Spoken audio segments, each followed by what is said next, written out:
So we are going to talk about leukocytes, and the other name of leukocytes is white blood cells.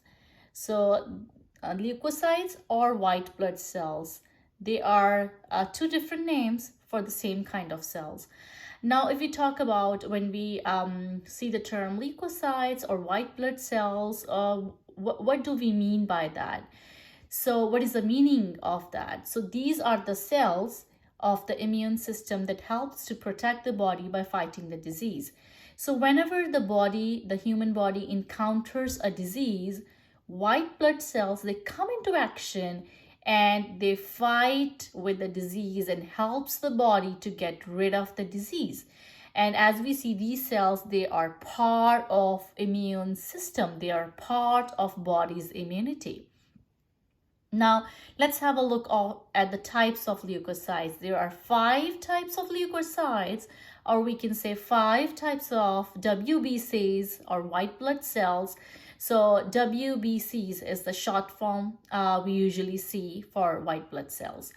So the 5 types, they're further divided into 2 categories. One is granulocytes and other is agranulocytes.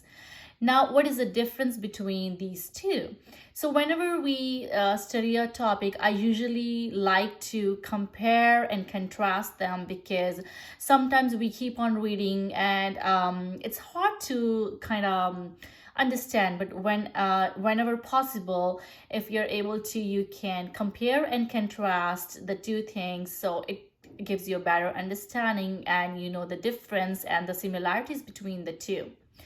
So there are 2 different kinds. One is granulocytes and the other one is agranulocytes. So the granulocytes, the origin is bone marrow, and for agranulocytes, the origin is lymph nodes. So this is one of the differences between the 2 kind of these cells. Now let's see what comes under category of granulocytes. So granulocytes, so BEN, so Ben. So I just wrote it so because sometimes it's confusing to see what category are the cells they come under, granulocytes or agranulocytes. So for granulocytes, you can simply remember Ben. Ben, maybe you have a friend named Ben or maybe not. So anyway, so we can make easy acronyms like that whenever we want to remember something and we want that thing to be in our memory for a longer term. So for granulocytes, as I said, we can learn them with Ben. And from B is basophils, E is eosinophils, and from N starts neutrophils. So basophils, eosinophils, neutrophils, these are 3 different kinds of granulocytes. And then when we come to agranulocytes, so there are monocytes or lymphocytes, and macrophages is another name we use for monocytes.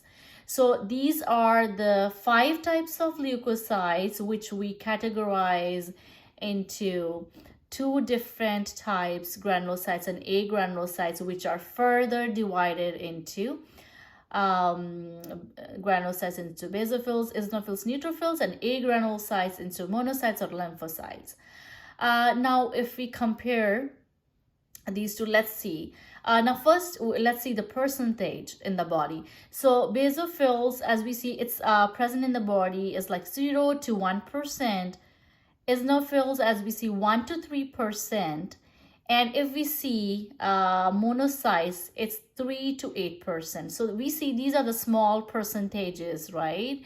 And then for neutrophils, the percentage is 55 to 70%.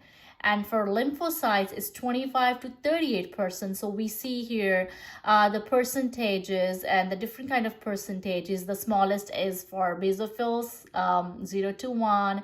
And then comes eosinophils a bit greater than that, that is 1 to 3%. And then comes monocytes, which is 3 to 8%. And then comes lymphocytes, 25 to 38%. And at last, Neutrophils are at the largest percentage, which is 55 to 70%. So if we want to memorize these percentages, we can do it in different ways. One of the way is we can start from the 0 and then further go on and to the higher number and write them in an order from lowest to highest. And we already know basophils is the least one, which has the minimum percentage of the cells, and then the neutrophils is a maximum one, right? So we can memorize them in a way which is easier. As I said, we can put them from the lowest to the highest number. But one of the thing we have to keep in mind that the percentages as these percentages. So these are, if you will have a look at the different books, there may be there is a difference in the percentages as we go to the different books, as we search on the internet. So the percentages will not be the exact ones everywhere. There may be minor difference, but one of the things which we will always find is similar everywhere at all the resources is that basophils, eosinophils, macrophages, they will be the least. The percentage will always be the lower on the lower side, and neutrophils or lymphocytes, as we see, the number will be greater. So there may be a difference in the number a little bit. Like for example, for neutrophils, if they may say, oh, it's 40 to 60 or like that. So but otherwise, as we see, so basophils will always be the lowest number. It's gonna be like 5 or 10 point difference for neutrophils or lymphocytes. So just letting you know, because as we see to the different books, so you can always follow the book your school wants you to follow, because for the test purpose, so your school will follow the book they recommended you, or it's in your syllabus. So just keep that in mind. So anyway, so that was about the percentage, and now let's see. Let's talk about some function. So as we see, basophils they help in the inflammation, and then eosinophils they help in the parasitic infections. Neutrophils they help in the phagocytosis, and also I've highlighted here to phagocytosis. So it's easier that we can always link them together, that okay, neutrophils and monocytes or macrophages, they have the similar function, which is phagocytosis. And what do we mean by phagocytosis? So it is like ingesting the foreign particles and killing them. So whenever there is a foreign particle, maybe that's a foreign microorganisms, they come to the body. So the neutrophils or the macrophages, so they ingest them, they encircle them, and then they kill them. And that's how they prevent the body from the disease and fight against the disease.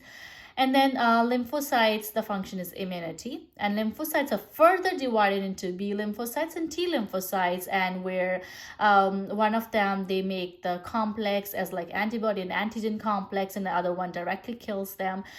So these are the types and their functions. So we can further study in detail about the functions. Please put in comments if you want more detail, but this was just the basic idea about the WBC. So I would make another video if you would like to see these in detail. And so that was it. Thank you.